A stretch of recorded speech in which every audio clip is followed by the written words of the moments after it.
Hello everyone, this will be a quick guide on how to grind Darkseekers Retreat. The recommended AP for this spot is 1500. If you're looking for a mid-game spot roughly on par with Tungred Ruins, but a bit less active, I would recommend you grind here. These were the crystals I was running. Instead of Corrupted, you can run Mysterious Darkness crystals for the back attack damage. That will make killing the big guys a bit more consistent, while lowering your damage during the minion phases. And, just like in Tungred Ruins, if you're way above the AP cap, I recommend you run a couple of PSR dots. During events, this can build your rage way past the 100% mark, which will give you more Z-buff uptime during the grind hour. As for Lightstone sets, this is a demi-human spot, so if you don't meet the caps, you want to run the demi-human Lightstone set. However, as always, if you do meet the caps, you want to run Vicious Shadow, or, if your class is a crit, Deathblow. To find a Grindspot, you only need to find 3 packs that are close together. Now, moving on to the mechanics. The flow of this Grindspot is very simple. A pack will first have 2 big guys. You want to focus one of them. When it dies, it will explode and kill the other one.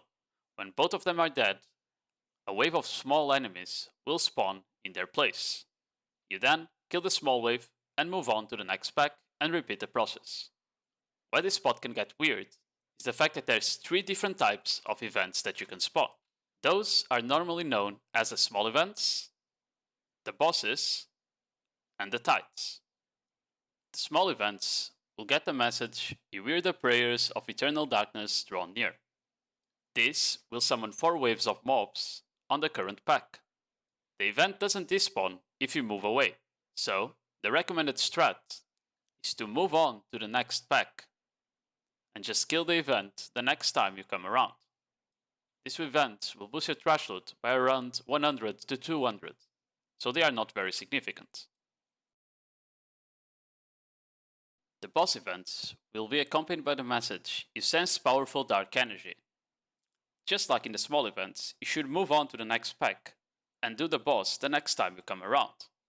To hit the boss, you'll notice there's 5 guys praying around it. You need to kill the 5 of them before the boss is even hittable. They are pretty squishy though, so throwing out one single AoE DPS skill should be enough to kill them. This event is also not very significant in terms of trash loot, but the boss does drop a guaranteed Kabua fragment. Finally, the real important events are the tides. You'll see the message, "A tide of dark energy begins to flood the area." Unlike the other events, I recommend you just stay and grind out the tide, as the mobs spawn fairly fast, and you can use this time to relax a bit. The tide will basically keep summoning mobs for 3 to 4 minutes, and will boost the trash loot by roughly 1000 to 1500. This event is the reason Darkseekers is seen as a very RNG heavy spot in terms of results. So, moving on to results, your Argus consumption can go from 25k to 35k depending on the amount of events you summon. In terms of trash, you are looking anywhere from 40k to sometimes over 50k, which hovers around the 2 billion silver mark. In terms of consistency, you should still be able to get 2.5 billion an hour a year, as long as your RNG is not really bad. And that's it for the grind video. Have fun and good luck on the Grindspot, guys.